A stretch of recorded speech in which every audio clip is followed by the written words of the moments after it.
سلام خدمت دوستان عزیز. اومدم یه نکته خدمتتون عرض کنم. خیلی از دوستان میپرسن آقای ریحانی من این جنسمو چطور میتونم واسهتون ارسال کنم یا چطور بسته بندیش کنم براتون ارسال کنم. دوستان عزیز شما ببین میتونید اینجوری کارتون تهیه کنین ساده، یا مثل این دوستمون که از قزوین واسمون ارسال شده، این هستش، این اهواز واسمون ارسال شده. این دوستان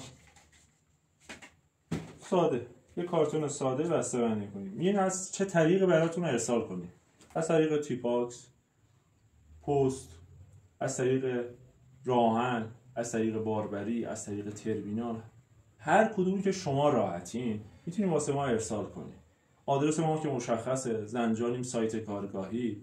کل این راهن و اینا که اسم بردم خب با مجموعه ما که 8 سال باشون همکاری میکنیم شناخت دارن و با همون تماس میگیرن و جنس واسه ما ارسال میکنن. نگران این موضوع نباشید. حالا میگین داخل کارتونا چطور بسته‌بندی باشه؟ ببینید این صداش هم میاد. بعد نانو ما هیچ موقع اینجور جنسا رو براتون ارسال نمیکنیم. فقط هدفمون اینه که شما به راحتی ساده داخل یه پلاستیک رو بذارین واسه ما ارسال کنیم. وقتی بیاد ما حتما اینا رو کیپ میکنیم. یه نمونهشو براتون باز میکنم بدونید.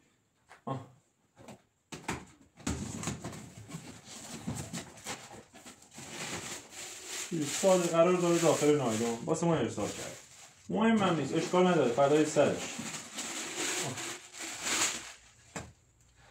من براش کیپ میکنم واسهش ارسال میکنم بعد اینکه بازسازیش کردم. داخلش هم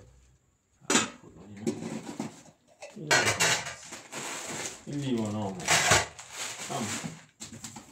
شما کافی جنساتون رو واسه ما ارسال کنید.